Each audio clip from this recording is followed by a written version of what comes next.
ನಮಸ್ಕಾರ. ಸತ್ಯ ಸುದ್ದಿಗಳ ನಿತ್ಯ ಸಂಗಾತಿ BSNL ಚಾನಲ್ಗೆ ಸ್ವಾಗತ. ನಾನು ಪೂಜಾ. ಈಗ ನೋಡೋಣ ಈ ಕ್ಷಣದ ಸುದ್ದಿಗಳನ್ನು.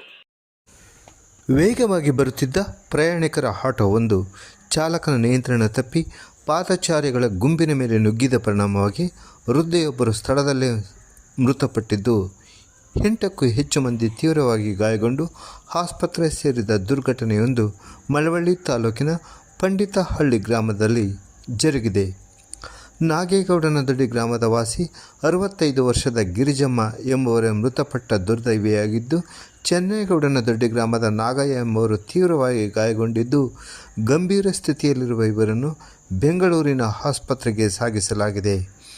ಭಾನುವಾರ ಸಾಯಂಕಾಲ 4:30 ಸಮಯದಲ್ಲಿ ಮೃತ ಗಿರಿಜಮ್ಮ ಸೇರಿದಂತೆ 10ಕ್ಕೂ ಹೆಚ್ಚು ಮಂದಿ ತಮ್ಮ ತಮ್ಮ ಊರುಗಳಿಗೆ ತೆರಳಲು ಪಂಡಿತಹಳ್ಳಿ ಬಸ್ ನಿಲ್ದಾಣದ ಬಳಿ ಬಸ್ಸಿಗಾಗಿ ಕಾಯ್ತಾ ನಿಂತಿದ್ದಾಗ ಕನಕಪುರದಿಂದ ದರ್ಗಾಕ್ಕೆ ಪ್ರಯಾಣಿಕರನ್ನು ಕರೆದೊಯ್ಯುತ್ತಿದ್ದ ಪ್ರಯಾಣಿಕರ ಆಟೋ ಚಾಲಕನ ಅತಿವೇಗ ಹಾಗೂ ನಿರ್ಲಕ್ಷ್ಯತೆಯಿಂದ ನಿಯಂತ್ರಣ ತಪ್ಪಿ ಎಡಬದಿಯಿಂದ ಬಲಬದಿಯಲ್ಲಿ ನಿಂತಿದ್ದ ಪ್ರಯಾಣಿಕರಿಗೆ ಡಿಕ್ಕಿ ಹೊಡೆದು ನಂತರ ಪಲ್ಟಿ ಹೊಡೆಯಿತು ಎನ್ನಲಾಗಿದೆ.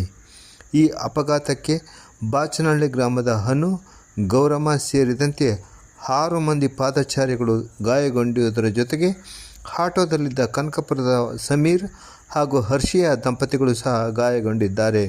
ಮೃತ ಗಿರಿಜಮ್ಮ ಅವರ ಶವವನ್ನು ಪಟ್ಟಣದ ಸಾರ್ವಜನಿಕ ಆಸ್ಪತ್ರೆಯ ಶವಾಗಾರಕ್ಕೆ ಸಾಗಿಸಲಾಗಿದ್ದು, ಗಾಯಾಳುಗಳಿಗೆ ಇದೇ ಆಸ್ಪತ್ರೆಯಲ್ಲಿ ಚಿಕಿತ್ಸೆ ನೀಡಲಾಗುತ್ತಿದೆ.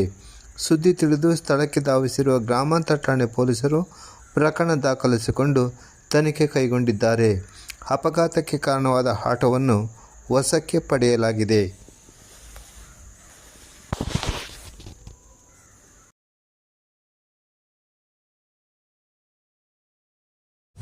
ಕಳೆದ 3 ದಿನಗಳ ಹಿಂದೆಯಷ್ಟೇ ಕಾಣಿಸಿಕೊಂಡ ಜ್ವರಕ್ಕೆ ಭರತನಾಟ್ಯ ಕಲಾವಿದೆಯೊಬ್ಬರು ಸಾವನ್ನಪ್ಪಿರುವ ಘಟನೆ ಮಳವಳ್ಳಿ ಪಟ್ಟಣದಲ್ಲಿ ಜರುಗಿದೆ. ಪಟ್ಟಣದ NES ಬಡಾವಣೆಯ ವಾಸಿ ನಿಮಿಷಾಂಬ ಬ್ಯಾಂಗಲ್ ಸ್ಟೋರ್ನ ಮಾಲೀಕರಾದ ಪ್ರಕಾಶ್ ಅವರ ಮಗಳಾದ 26 ವರ್ಷದ ಹರ್ಷಿತಾ ಎಂಬಾಕೆಯ ಮೃತಪಟ್ಟ ದುರ್ದೈವಿಯಾಗಿದ್ದು, ಕಳೆದ 3 ದಿನಗಳ ಹಿಂದೆ ಜ್ವರ ಕಾಣಿಸಿಕೊಂಡ ಹಿನ್ನೆಲೆಯಲ್ಲಿ ಪಟ್ಟಣದ ಸರ್ಕಾರಿ ಆಸ್ಪತ್ರೆ ವೈದ್ಯರಿಂದ ಪ್ರಥಮ ಚಿಕಿತ್ಸೆ ಕೊಡಿಸಿ ವೈದ್ಯರ ಸಲಹೆ ಮೇರೆಗೆ ಈಕೆಯನ್ನು ಮೈಸೂರಿನ ನಾರಾಯಣ ಹೃದಯಾಲಯಕ್ಕೆ ದಾಖಲಿಸಿ ಚಿಕಿತ್ಸೆ ಕೊಡಿಸಲಾಗುತ್ತಿತ್ತಾದರೂ ಚಿಕಿತ್ಸೆ ಫಲಕಾರಿಯಾಗದೆ ಶನಿವಾರ ಸಾಯಂಕಾಲ ಕೊನೆಯುಸಿರೆಳೆದರೆಂದು ವರದಿಯಾಗಿದೆ.